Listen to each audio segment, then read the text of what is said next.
Hello and welcome everybody to another episode of Pod Strickland. I'm your host, Shwin and Prez. This is episode 408. I'm joined, as always, by my co-host Prez. That is @_Presidente on Twitter/X.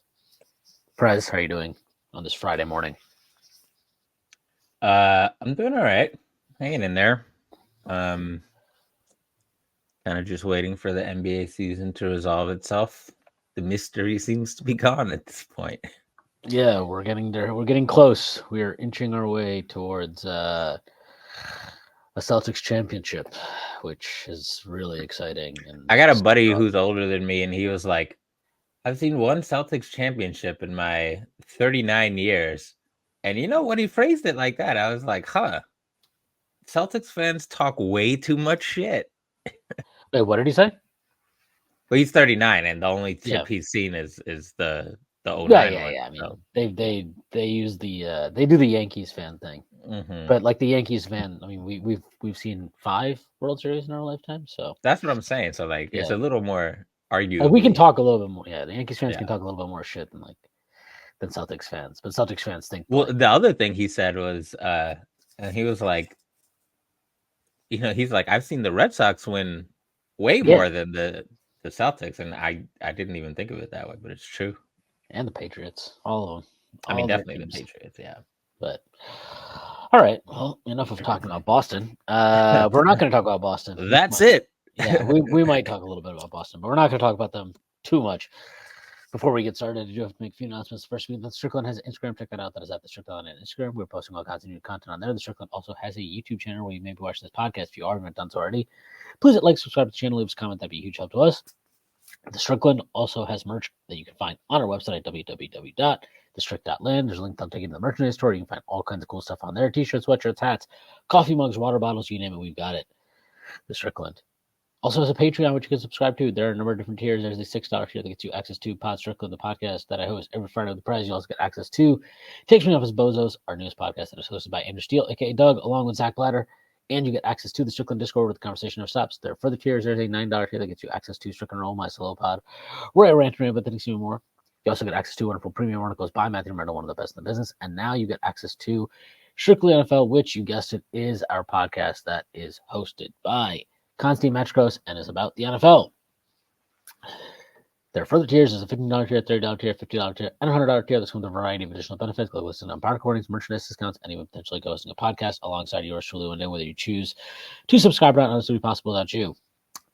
And none of this would be possible without BetOnline. BetOnline is your number one source for the NBA Finals and Stanley Cup Finals this season. Every stat, every matchup, and even live odds and spreads. While the games are being played, when the game's over, head on over to our online casino and get in on a game of blackjack or poker or unwind with one of our over 150 slot games. Head to the website today to get in on the action. Use promo code BELIEVE, BLEAV, for your 50% welcome bonus on your first deposit. BetOnline. The game starts here. Well, as we said, the NBA Finals are fast approaching a finale, and there's game 4 tonight. Celtics are up 3-0. They have a chance to close it out tonight on the road in Dallas. I suspect they won't, but we will see. Forgetting the Celtics of it all, the NBA draft is also approaching, which I don't know if you're familiar with that, Prez, but the NBA draft is approaching. There is a player who you talked about extensively this week on the Chucking Darts show with Chuck of Chucking Darts. That might have been, outside of our like insane Pod Strickland mock drafts, the thing I hate most about our traditions. I think that Chucking Darts pod was the longest podcast I've ever been on. And it was not even planned that way. We were just like, let's talk about a reasonable number of players, 4 to 5, and then like 200 minutes later. And there you are. You talked extensively about one Bub Carrington. I'm assuming that not everybody that listens to this podcast will have listened to the Chucking Darts show, unfortunately. But Bub Carrington is what? Is he 6'5"? He's a 6'5" guard, He's 6'8" 6'5", wingspan. 6'5" guard, 6'8" wingspan. Chuck did such a good job selling me that I immediately went and in the dead of Well, night after we were done, I moved him up my board. well, now that now you got the hard pitch from Chuck, and you moved him up your board. It Just is a now little. time. It is now time for you to pass on the hard pitch to The people. that listen to Pod Strickland. All right. Well, here's the pitch for Bub Carrington. Well, I guess for starters, like Shwin said, he's a 6'5" combo guard. Some people, he's most frequently listed as a shooting guard because that's most frequently the position he played, but he's really a point guard as well. He gets a lot of pick and roll reps. He's looks like he's 12 years old if you Google him. He's the youngest player in this draft. He Is his will actual name Carlton? Carlton Carrington, That's ridiculous. and he's the I want to say he's the third Carlton Carrington of his line, as they would say in Westeros, and Third of his name. third of his name. There we go. Thank you. It's been a while, House and Carrington. I'm not ready yet for House of the Dragon as much as I should be. And I don't know, somewhere along the line, Bub stuck as a nickname. So Good, man. It beats Carlton. It definitely beats Carlton. That's how you know somebody who gave him that name grew up in a different era. Yeah. They didn't expect. No disrespect to Alfonso Ribeiro. Never disrespect to Alfonso Ribeiro. Not on this podcast. We are people of culture here. So Bub Carrington is combo guard. He's 18 years old. He's going to be 18 at the draft, and I think he's going to be 18 on opening day. He's pretty young. Or if he's not going to be, yeah, exactly. So he looks like, you look at him and the first thing is like, oh, like he looks like a baby. He might not be done growing and certainly not be done filling out. He's skinny because he's an 18-year-old, but he doesn't look like a kid who's going to be skinny necessarily forever. The next thing that jumps out about him is pull-up shooting. That's his main thing. That's his like fastball. It's kind of crazy. His 3-point percentage isn't great, but he took a lot of them. 11 threes per 100. He's not afraid to take pull-up threes.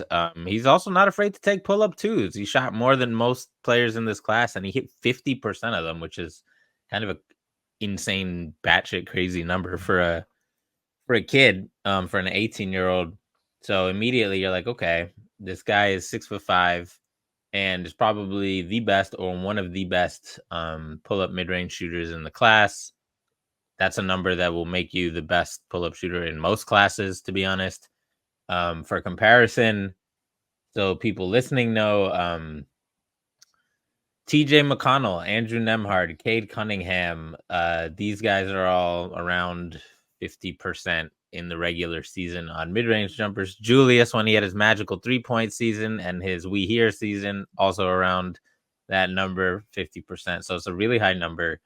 And if you dig under the hood of his 3-point numbers, there is a little bit of reason to think that small sample size is the reason it was low. Like on synergy, on catch and shoot threes, he was like really good on guarded threes and shot randomly crappy on unguarded catch and shoot threes. So he's probably better than like 33% or whatever his percentage is. Anyway, the other gift he has that I mentioned before is his pick and roll play.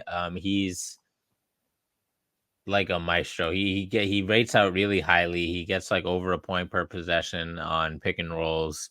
And if you include assists, he actually grades out even better. He is, I think, I want to say in the 91st or 92nd percentile in terms of efficiency on pick and rolls, including assists, which for a freshman 18-year-old who is not considered a point guard is kind of crazy, right? So now you're kind of seeing the vision where it's like, all right, you might have there's a non-outlier possibility that this kid could be a 6'5" NBA point guard who could pull up shoot from inside and outside the arc. That's something a lot of teams should be interested in. He didn't get to the rim at all. He didn't get to the line much.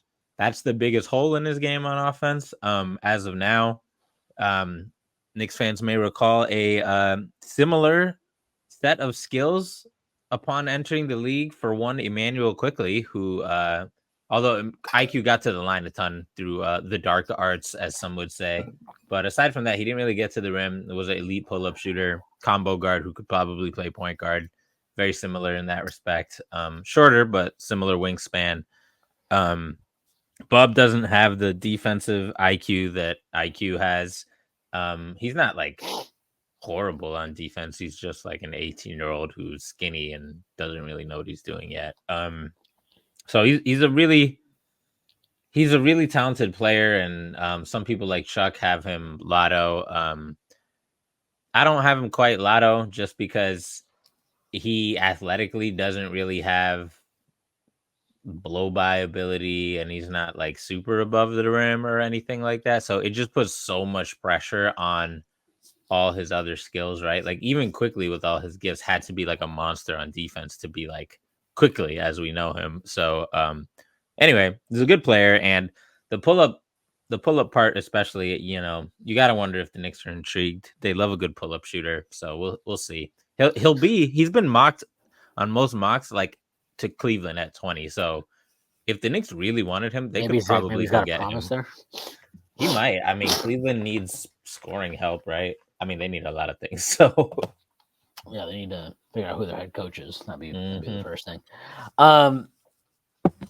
As for, like, look, this is something we've talked about a lot.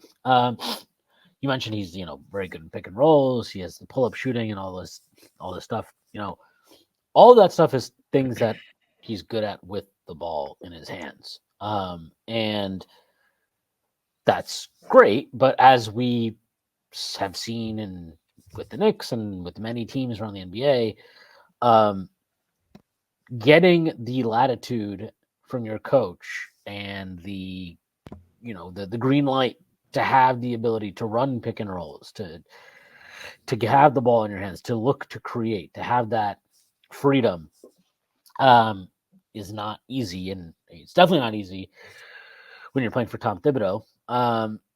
Do you think that is?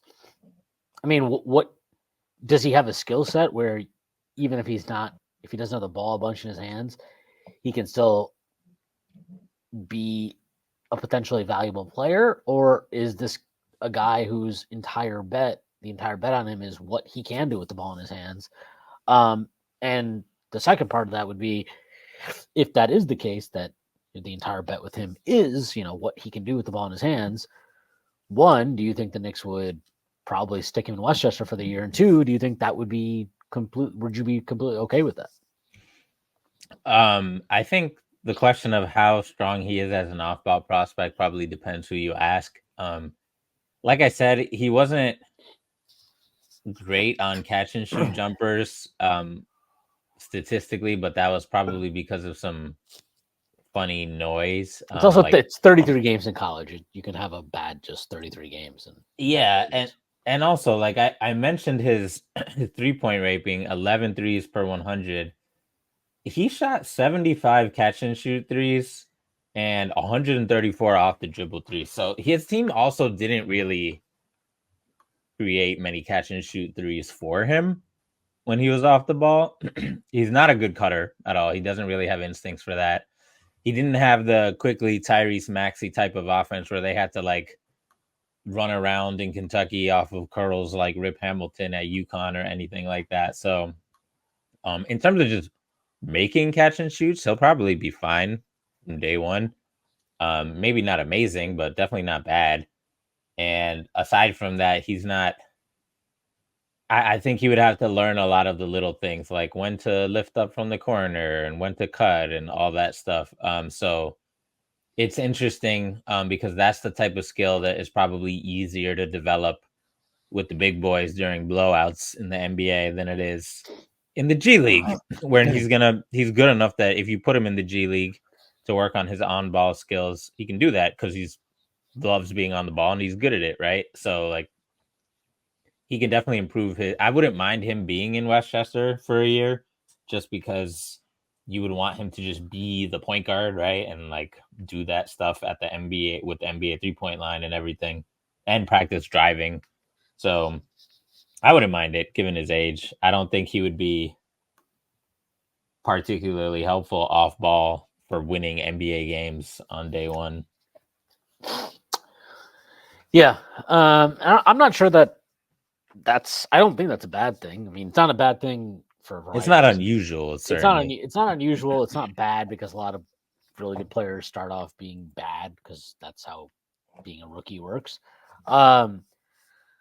And I think for the Knicks specifically where they are now, I wonder if that would be something they're more open to because they already have or presumably will have a relatively full rotation of quality players. So for them, the immediate value now might not be as important as it was to their drafting methodology earlier in this regime's time. That being said, there was a report that I think it might have been, I think it was from Katz maybe a couple of weeks ago. Maybe it was Begley. I think it was Begley actually. It was Begley, yeah. Yeah, about how they wanted to keep the picks this year because they thought in the Indiana series they saw how their depth wasn't quite deep enough to overcome that, and they thought the draft was a way to hopefully address that. So it'd be interesting to see how exactly they use those picks, because there's an argument for adding players that can help now, and that could be you use the pick in the trade or you draft somebody who you think can contribute now. But there's also an argument for, hey, like we need to just keep the pipeline rich. And if that means taking somebody who maybe can't contribute now, but we think is going to be a really good contributor in year 2 or year 3, that's an interesting kind of philosophical debate that they have to have internally. Personally, knowing nothing about this kid, sounds pretty cool. Sounds pretty interesting. Does sound like he profiles very similar to the way they like. And I also will say, if you are committed to having Jalen Brunson on your team for the foreseeable future, which the Knicks are, and you are looking for other avenues of shot creation, and very specifically guys that can do that in lineups and rotations around Jalen Brunson, a 6'5" guard who may have the frame to really fill out and be more of like a 6'4", 6'5", 210 type player, with that pick and roll ability, with that ability to shoot off the dribble, you could do worse. You could do definitely worse than that. There's another player I saw yesterday. That's the first time I'm hearing of his name. I don't even know what fucking school he plays for. Some bullshit school. I don't know. Isaiah Crawford? Is that his name? I think that's his name. Yes, Isaiah Crawford. Louisiana Tech said bullshit school. Yeah, there you go. Isaiah Crawford. 5 years at Louisiana Tech. I'm just going to read out his numbers for this past season. He was 16.3 points per game, 6.2 rebounds, 2.4 assists. He's 6'6", 220. He's a pretty big guy. He was the Conference USA Player of the Year. He was Conference USA All Defense. He was Conference USA Defensive Player of the Year. He shot 48.5% from the field, 41.4% from three, just under 73% from the line. He had a 58 true shooting on 25.5 usage, 54 effective field goal percentage. He is getting you last year. He averaged 2.1 steals per game and 1.7 blocks. Prez, why have I never heard of this person before, and why is he being mocked in many cases to not even be in the draft? Because several reasons. Because he is a fifth-year senior at Tech, playing in Conference USA. But Conference USA isn't that bad. It's like an actual conference. Like plenty of guys come from Conference USA. Yeah, it's true. He's a fifth-year senior, although he's not as old as you would think for a fifth-year senior. He's 22, so he's basically like Obi-ish age in terms of like coming into the NBA. Younger than Obi.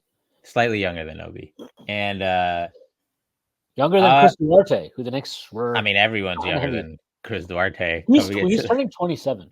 He's That's older crazy, than Dante. bro. That's crazy. He just turned 27. He's older than Dante, I'm pretty sure.